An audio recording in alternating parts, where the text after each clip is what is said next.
Morning, everyone. Thank you very much, everybody. I want to thank our Minister of Municipal Affairs and Housing, Steve Clark, being here today. Thank you for the incredible work on this important file, Steve. My friends, I promised we would get Ontario back on track.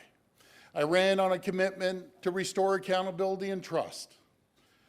I promised to reduce the size and cost of government and end their culture of waste and mismanagement in government. This is something I fought for at City Hall, something I continue to believe in today, and no one has ever said to me, Doug, we need more politicians. In fact, it's the opposite. People tell me that we have too many politicians, making it harder to get things done, making it harder to get things built, making it harder to deal with the real problems we face. Hours and hours of endless debate, and all of it taking place on the taxpayer's dime. My friends, it is clear that the size of government is just too large. This is particularly true at the municipal level. Here in the City of Toronto and the regional municipalities of GTA, it is time to reduce the size and cost of municipal governments, starting right here in Ontario. We will be introducing legislation that, if passed, will dramatically improve the decision-making process at Toronto City Hall.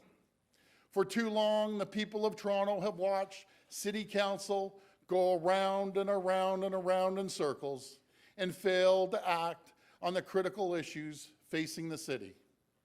And as a result, infrastructure crumbles, housing backlogs grow, and transit isn't built. As you see, it's total gridlock in this city.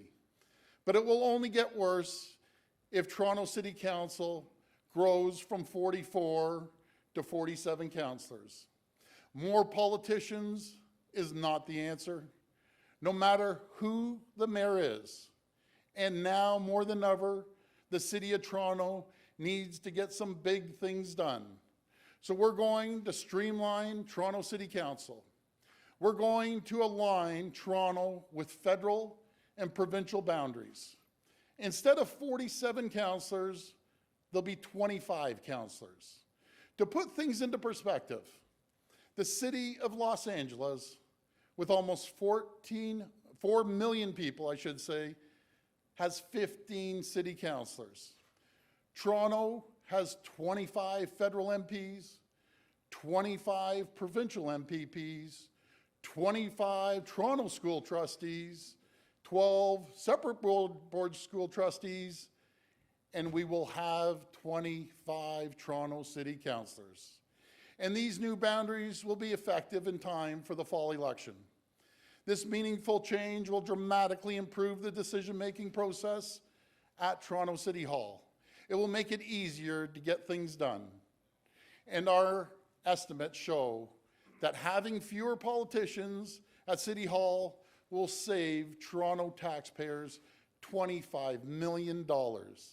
And I think Toronto taxpayers will be happy to trade a bunch of politicians at City Hall for millions of dollars that can be reinvested in the city's pressing priorities. But we aren't stopping there. Our proposed legislation will put a pause on changes brought in by the Liberals in 2016 without any consultation to create a new layer of politicians, elected regional chairs in York, Peel, Niagara, and Muskoka. The last thing the families, businesses, and municipal leaders in these regions need is another layer of politicians, another layer of dysfunction. So we're going to go back to the way it was before 2016. The other regional governments will continue to elect their representatives as normal, but in York, Peel, Niagara, and Muskoka, we're going to take a pause. We're going to take some time to figure out what layer of government is the best position to tackle the challenges we face. Because one thing every politician at every level and I'm in every region needs to remember is that we all share the same boss. We all work for the people. Steve, over to you, my friend. Thank you, Premier, and thank you everybody for joining me. I know there's a lot of details here to digest, so let me clarify a couple of points. First, we're going to take steps to be fair to the candidates running for Toronto City Council and the school board. First of all, our legislation, if passed, will extend the nomination period until September 14th. This new deadline will only apply to Toronto City Council and school board nominations, and it will only apply for the 2018 election. The municipal election date in Toronto will not be changing. It will remain October 22nd. And we will make it straightforward and simple for councillors to determine which, if any, of the new ward boundaries they want to run in.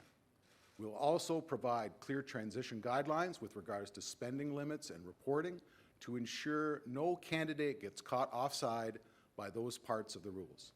We estimate that this one change will save Toronto taxpayers somewhere in the neighborhood of $25 million. When it comes to the regional governments in York, Peel, Niagara, and Muskoka, we are, as the Premier said, taking a pause. We're going to return to the appointed system that existed before 2016. The other more mature regional governments that were in place in Durham, Halton, and Waterloo will not be impacted by these changes. But what we are going to do during this pause is take a long look at regional government across the province, where things have worked and where things haven't, to figure out what we can do better. We'll start this review informally in our discussions at the upcoming AMO conference, and we'll follow up with something more formal in the fall. I'll close by mentioning that both the Premier and I have backgrounds in municipal government. Premier Ford served on Toronto City Council. I was Mayor of Brockville. So it doesn't matter if you are in a rural or urban municipality. What you see time and time again is that the municipal level of government is the closest to the day-to-day lives of most people. This is another example of the province getting out of the way and making local government work harder, work smarter, and more effectively to make life better for everyone. Thank you. Thank you. We'll take questions. Premier, we just had an election on June 7th, and during the campaign, you never once said that you were going to cut the size of council in Toronto or cancel democratic elections in Peel, York, Niagara, and Muskoka. Why did you keep that from voters, and then now you're doing this unilaterally after the election? Well, I was pretty clear when I ran and I spoke to thousands and thousands of people across the GTA, spoke to thousands of people in Toronto, that we're going to reduce the size and cost of government. And I'll tell you, I didn't meet one person when I spoke to thousands of people that came up to me, not one, that came up to me and said, we want more politicians. As the city didn't consult with anyone and raised it up to 47 instead of 43, we have 25 MPs, 25 MPPs, 25 school trustees. Why do we need 47 councillors? Why didn't you campaign on that during the election? You had a manifesto, you made tons of promises, and yet first days in office, you're making this a priority, and you didn't tell voters that you were going to do this. There isn't too many people that I know that wouldn't want to trade in a bunch of politicians for $25 million until they could put that towards the priorities. Why didn't you tell people you were going to do it? Well, very clearly I did. I was very clear when I said we're going to reduce the size and cost of government. I was down at City Hall for the 4 years. I was there when we would take 10 hours to make a decision and then find out everyone voted together after 10 hours. It is the most dysfunctional political arena in the country, City Hall. The reason it's so dysfunctional, we have 44 people trying to make a decision that can't make a decision. They all have their own little interests, the 44 of them, and nothing gets done. Infrastructure is crumbling. Transit, we have gridlock all around the city. Housing has a $1 billion backlog because nothing is getting done. Nothing is getting done because they can't make decisions. Each and every one of you have been down at City Hall and sat there for hours and hours listening to them grandstand and talk when they should be getting things done. We're wasting millions of dollars in running an ineffective government. We need to run an efficient government for the taxpayers of the city. Premier, you're the king of consultation so far. I mean, you've put Police Services Act on pause. You've consulting on the sex ed curriculum, the sale of marijuana. There's been no consultation, real consultation on this. Is this simply a political grudge match against your old foes at City Hall and Patrick Brown? Well, actually, I'm glad you asked me that question. I consulted with thousands of people right across this city, and every person I talked to said, you have to reduce the size of government. Nothing is getting done. Transit has not been built in 12 years. Under David Miller, never got built. Under Rob Ford, wasn't able to be built because it was hijacked by too many councillors. Under John Tory, nothing has been built with transit. A shovel hasn't been in the ground. This is to help the next mayor, be it John Tory, and I look forward to working with him if he is the next mayor.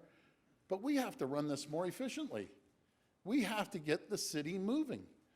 That's what people are frustrated about. People are frustrated about seeing 44 councillors go around and around and around. And as for councillors, my phone lit up like a light, like a Christmas tree last night.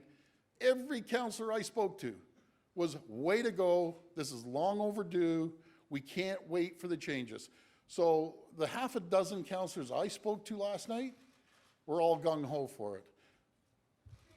This is not a grudge against John Tory and Patrick Brown. Why are you only targeting Toronto City Hall and not, for example, Ottawa or Kingston? Well, let's say Toronto City Hall, I think it's the 5th or 6th largest budget in the entire country. It's the biggest city, though. It's the biggest city, and it's not running efficiently. I was down there. I know how it runs. And if each and every one of you were honest with yourselves, you would know. You've been down there. You have seen it. Matter of fact, the media themselves have come up to me and said, this is dysfunctional down here. The councillors themselves, no matter what side you're on, if you're on the left side, if you're in the center or the right side, every single one says it's dysfunctional at City Hall. The people that are complaining are going to be politicians. And I can tell you, the people of Toronto, you ask them, do you want to trade in politicians for $25 million and making things run more efficiently? Or do you want a bunch of politicians to get no transit done, no infrastructure done, no housing done? That's what people care about. People don't care about politicians.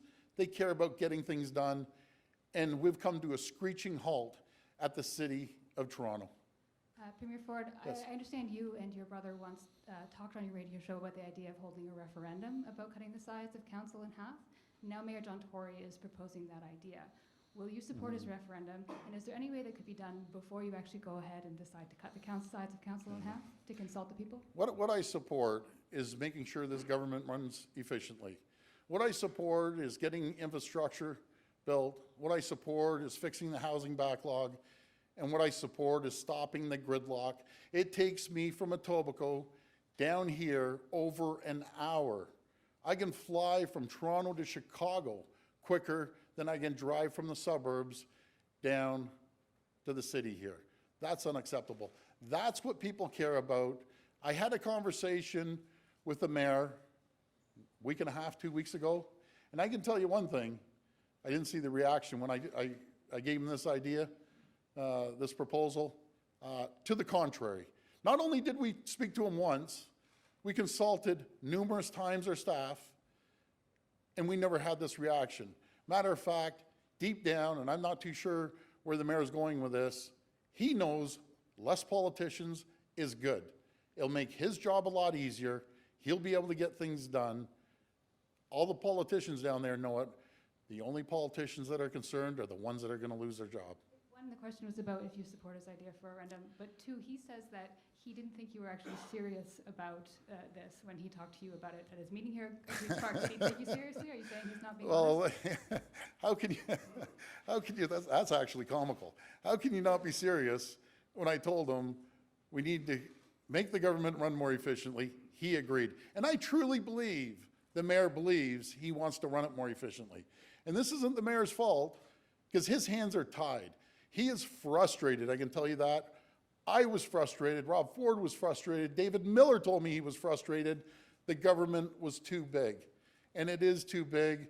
We're going to make sure we run an efficient government. We're going to deliver infrastructure, transit, housing to the people of Toronto.